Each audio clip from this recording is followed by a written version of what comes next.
Vous venez d'aller aux toilettes. Vous vous relevez, vous vous lavez les mains, puis quelques secondes plus tard, une sensation étrange apparaît, comme si quelque chose était encore là, comme si vos intestins n'avaient pas vraiment terminé leur travail. Alors vous retournez vous asseoir. Parfois, presque rien ne se passe. Parfois, quelques petites selles sortent. Et parfois, absolument rien. Pourtant, cette impression persiste. Si cette scène vous semble familière, vous êtes loin d'être le seul. Des millions de personnes ressentent régulièrement cette impression d'évacuation incomplète. Beaucoup pensent immédiatement à la constipation. D'autres se demandent si quelque chose bloque leurs intestins. Certains finissent même par pousser plus fort, convaincus qu'ils n'ont simplement pas réussi à tout évacuer. Mais la réalité est bien plus surprenante. Car cette sensation ne dépend pas uniquement de ce qu'il reste ou non dans votre intestin. Elle dépend aussi de la façon dont votre rectum, vos muscles et vos nerfs communiquent à chaque instant. Autrement dit, ce que vous ressentez n'est pas toujours le reflet exact de ce qui se passe réellement à l'intérieur de votre corps. Et c'est précisément cela qui rend ce phénomène si déroutant. Aujourd'hui, nous allons suivre le trajet d'une selle jusqu'à sa sortie. Découvrir pourquoi cette coordination est beaucoup plus complexe qu'elle n'en a l'air, comprendre pourquoi pousser davantage peut parfois aggraver le problème, et surtout, voir quelles habitudes peuvent réellement aider votre organisme à retrouver un fonctionnement plus harmonieux. Une fois que vous aurez compris ce mécanisme, vous ne regarderez probablement plus jamais vos intestins de la même façon. Pendant la plupart de votre journée, votre côlon travaille sans que vous en ayez conscience. Il ne reste jamais immobile. Ses parois se contractent lentement, puis se relâchent, créant de longues vagues musculaires qui déplacent progressivement les matières digestives vers leur destination finale. Ce mouvement porte un nom, le péristaltisme.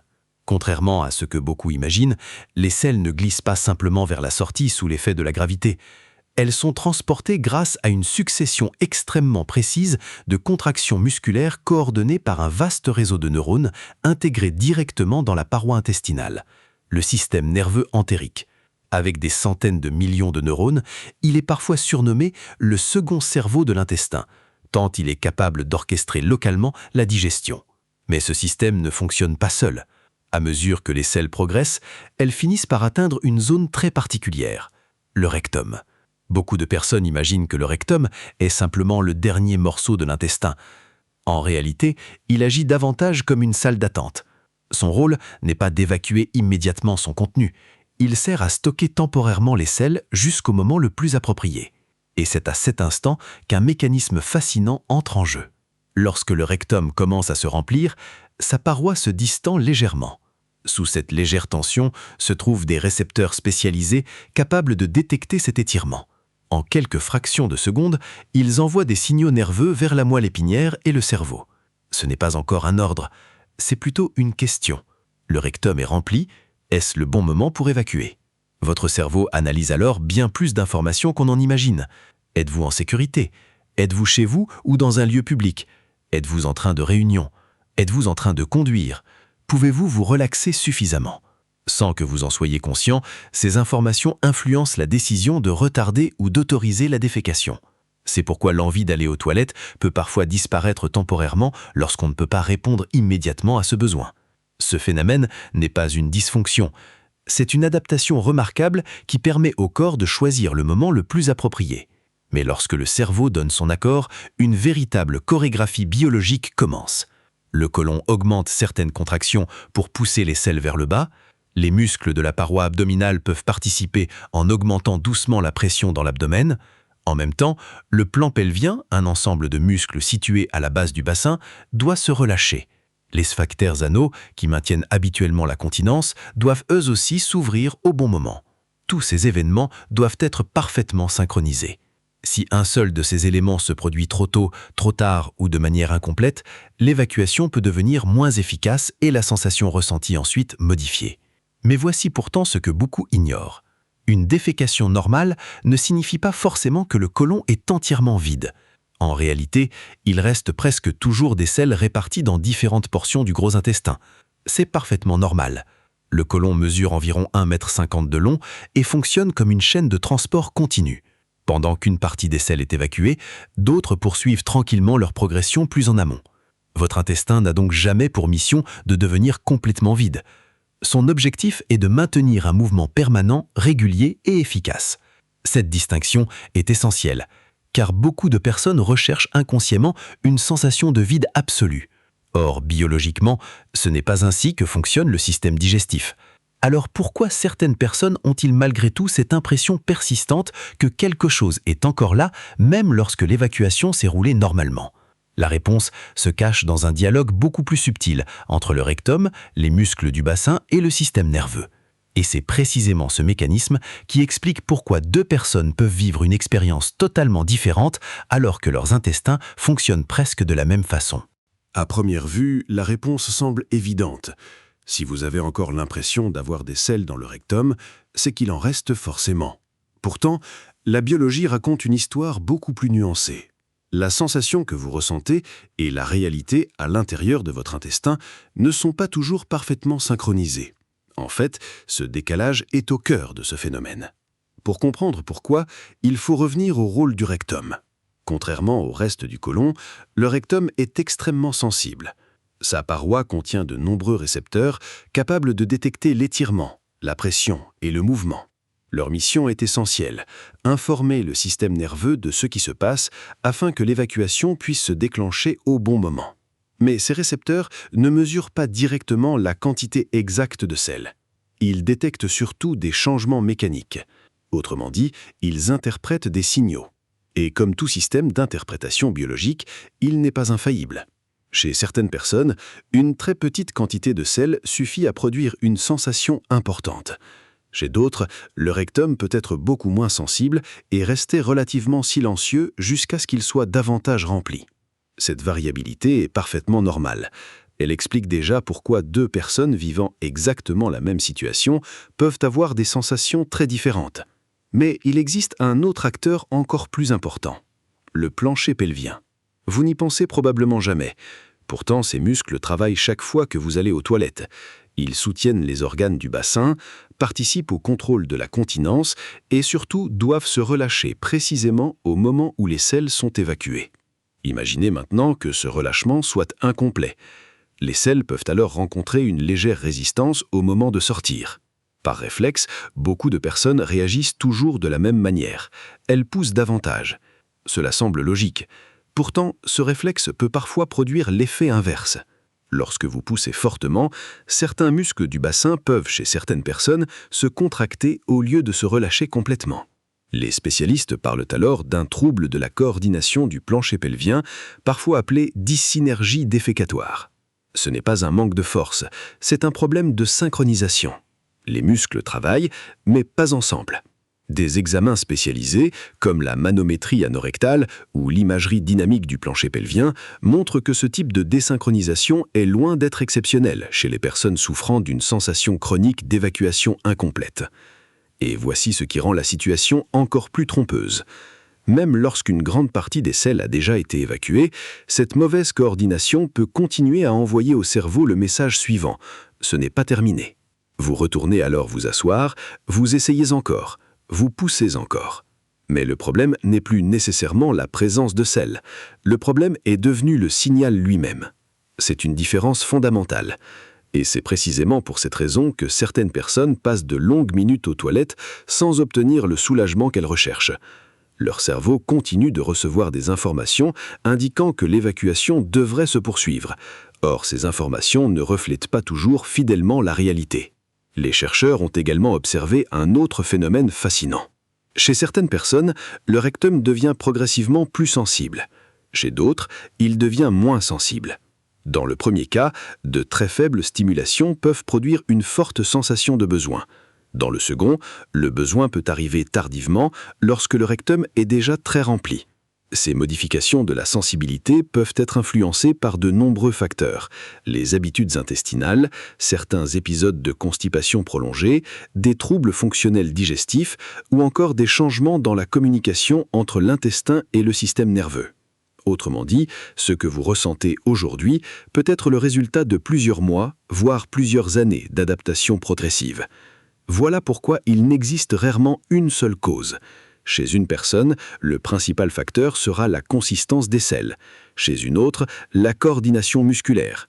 Chez une troisième, une sensibilité rectale différente. Et souvent, plusieurs de ces mécanismes se combinent. C'est aussi la raison pour laquelle une solution qui fonctionne très bien pour quelqu'un peut avoir beaucoup moins d'effet chez une autre. Le corps humain n'applique pas une seule stratégie, il adapte constamment son fonctionnement. Cette réalité est parfois frustrante, mais elle est aussi rassurante. Car si plusieurs mécanismes peuvent contribuer au problème, plusieurs leviers peuvent également contribuer à l'améliorer. Et certains de ces leviers se cachent dans des habitudes si banales que nous n'y prêtons presque jamais attention. Votre façon de boire, votre manière de manger, le moment où vous allez aux toilettes, votre posture, votre niveau d'activité physique. Pris séparément, chacun semble presque insignifiant. Réunis, jour après jour, ils influencent pourtant la vitesse à laquelle le côlon progresse, la consistance des selles et même la qualité des signaux envoyés au cerveau. Et c'est là que l'histoire devient encore plus intéressante, car votre intestin possède des réflexes biologiques étonnants que la plupart des gens utilisent sans même savoir qu'ils existent. Si vous demandez à 10 personnes ce qui aide à aller à la selle, vous entendrez probablement les mêmes réponses. Bois plus d'eau, mange plus de fibres, faire un peu d'exercice. Ces conseils ne sont pas faux, mais ils sont souvent donnés sans expliquer pourquoi ils fonctionnent, ni pourquoi ils ne suffisent pas toujours. Car aucun de ces éléments n'agit seul. Ils influencent tous une même mécanique biologique. Et lorsque cette mécanique devient plus claire, les recommandations prennent enfin du sens. Commençons par un réflexe que votre organisme déclenche presque tous les jours sans que vous le remarquiez. Quelques minutes après un repas, surtout lorsqu'il est relativement copieux, votre estomac commence à se distendre. Ce simple étirement envoie un message au système nerveux digestif. En réponse, le côlon augmente naturellement son activité. Ce phénomène porte un nom, le réflexe gastrocolique. Son objectif est étonnamment logique. Lorsque de nouveaux aliments arrivent dans le système digestif, il devient utile de libérer de la place en aval. Le côlon accélère donc légèrement ses contractions afin de faire progresser les selles vers le rectum. C'est pourquoi beaucoup de personnes ressentent une envie d'aller aux toilettes après le petit déjeuner ou après leur premier café de la journée. Le café peut renforcer ce phénomène chez certaines personnes, mais le réflexe existe même sans café. Il fait simplement partie du fonctionnement normal de votre tube digestif. Pourtant, dans nos journées modernes, ce moment passe souvent inaperçu. Le réveil sonne, on se prépare rapidement, on répond à quelques messages, on prend la route, et lorsque cette première envie apparaît, on se dit « j'irai plus tard ». Une fois, puis deux, puis chaque matin. Le rectum finit alors par recevoir un message très particulier. Ce signal peut attendre.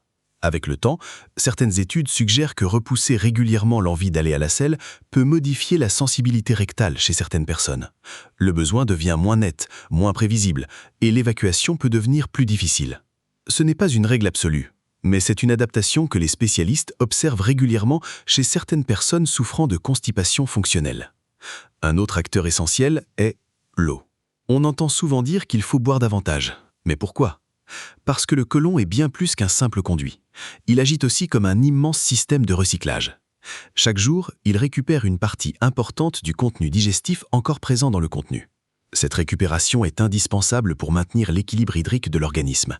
Mais lorsque le contenu intestinal séjourne plus longtemps dans le côlon, davantage d'eau est absorbée. Les selles deviennent alors plus sèches, plus fermes et plus difficiles à évacuer. À l'inverse, une hydratation suffisante aide à maintenir une consistance plus souple lorsque les conditions s'y prêtent.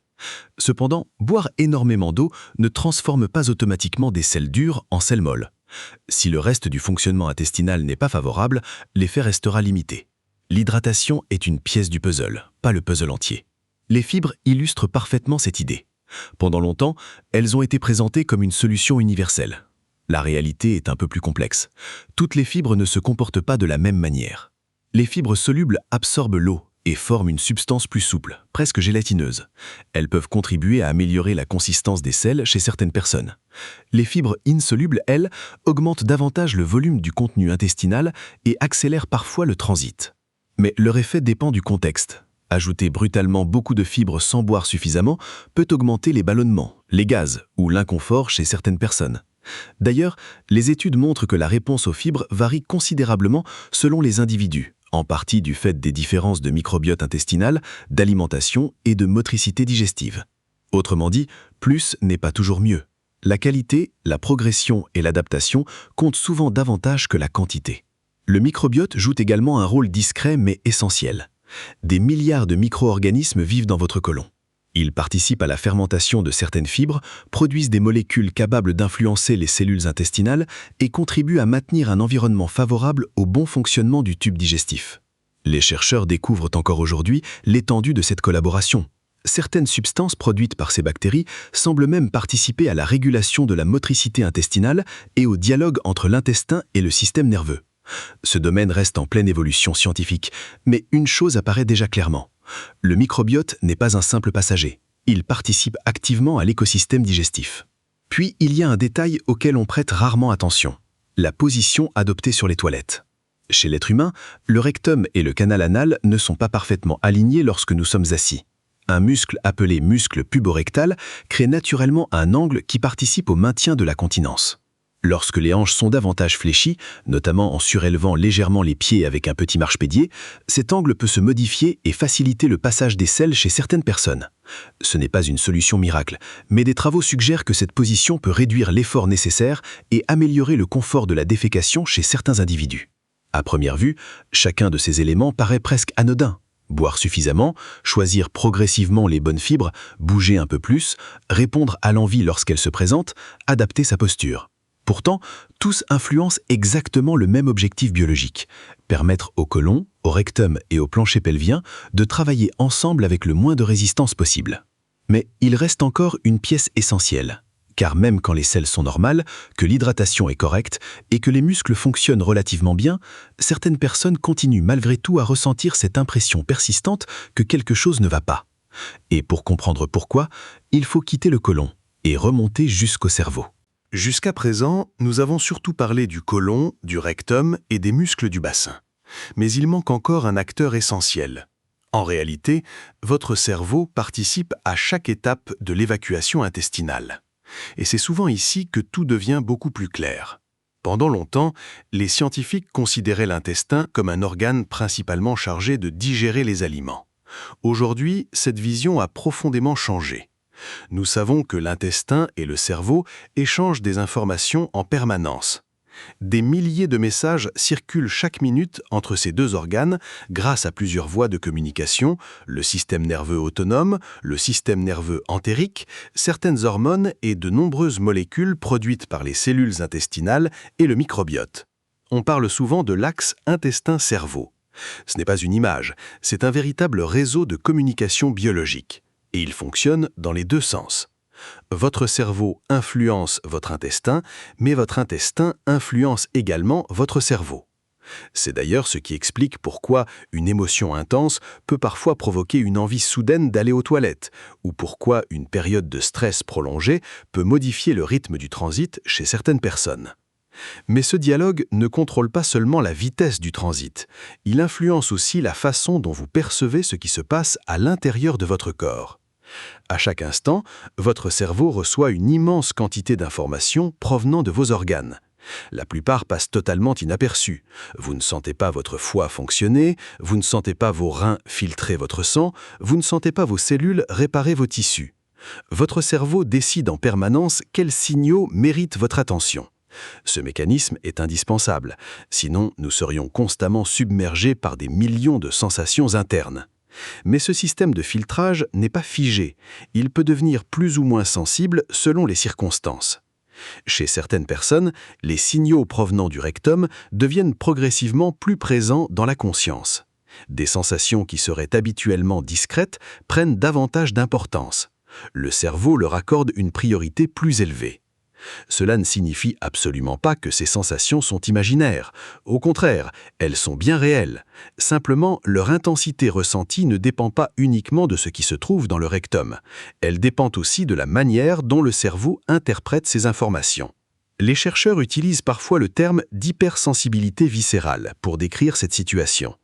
Elle a été observée chez certaines personnes souffrant de troubles digestifs fonctionnels, notamment dans le syndrome de l'intestin irritable. Dans ce contexte, des stimulations intestinales ordinaires peuvent être perçues comme plus intenses ou plus persistantes qu'elles ne le seraient chez d'autres individus. Ce phénomène ne concerne pas uniquement la douleur, il peut également influencer la sensation de pression, de remplissage ou d'évacuation incomplète. C'est une idée qui surprend souvent, parce que nous avons tendance à croire que nos sensations reflètent toujours parfaitement la réalité physique. Or, en biologie, la perception est une construction. Prenons un exemple très simple.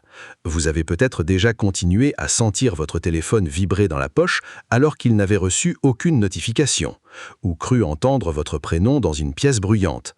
Votre cerveau interprète en permanence des signaux parfois faibles ou ambigus. Avec les organes internes, il fait exactement la même chose. Il cherche à donner du sens aux informations qu'il reçoit. Et parfois, cette interprétation prolonge une sensation alors que le principal événement est déjà terminé. C'est ici qu'intervient un autre élément souvent sous-estimé, le stress chronique. Lorsque nous parlons de stress, beaucoup imaginent uniquement une sensation psychologique. Pourtant, le stress est aussi un état biologique. Lorsque votre organisme perçoit une menace, même si cette menace est simplement une accumulation de contraintes quotidiennes, il modifie temporairement son fonctionnement.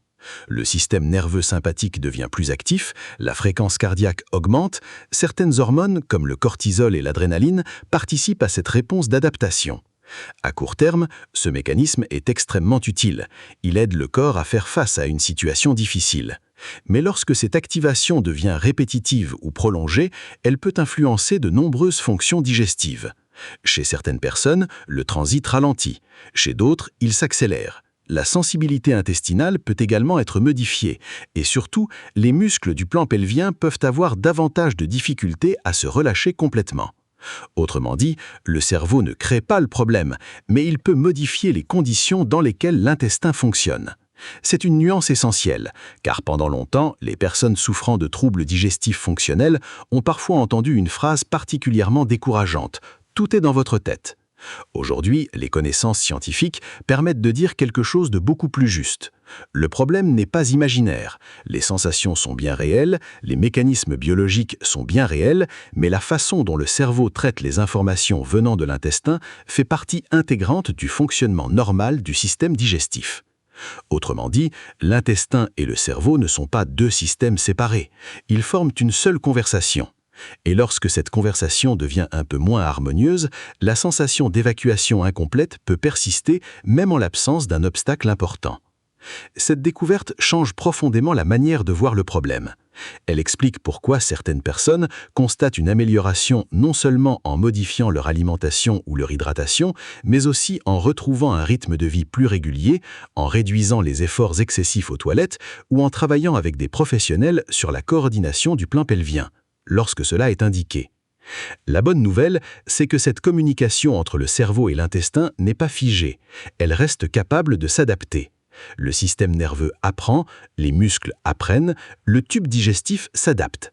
Et c'est précisément cette capacité d'adaptation qui ouvre la voie aux changements les plus durables. Car lorsque l'on comprend enfin comment cette conversation fonctionne, les solutions ne ressemblent plus à une succession de conseils isolés. Elles deviennent les conséquences logiques d'une biologie que l'on commence enfin à comprendre. Maintenant que vous connaissez les principaux mécanismes, une conclusion s'impose. La sensation que vos intestins ne se vident jamais complètement n'est pas toujours le signe que quelque chose est bloqué. Très souvent, elle résulte d'une combinaison de facteurs. La consistance des selles, la sensibilité du rectum, la coordination des muscles du bassin et la façon dont le cerveau interprète les signaux provenant de l'intestin. C'est précisément pour cette raison qu'il n'existe pas une solution universelle. L'objectif n'est pas de forcer l'évacuation. L'objectif est de permettre au système de retrouver un fonctionnement plus fluide. Et cette différence change tout. L'une des premières stratégies consiste à respecter autant que possible le rythme naturel de votre intestin. Si l'envie d'aller à la selle apparaît après le petit déjeuner ou à un moment régulier de la journée, essayer de lui laisser quelques minutes peut être plus efficace que d'attendre plusieurs heures.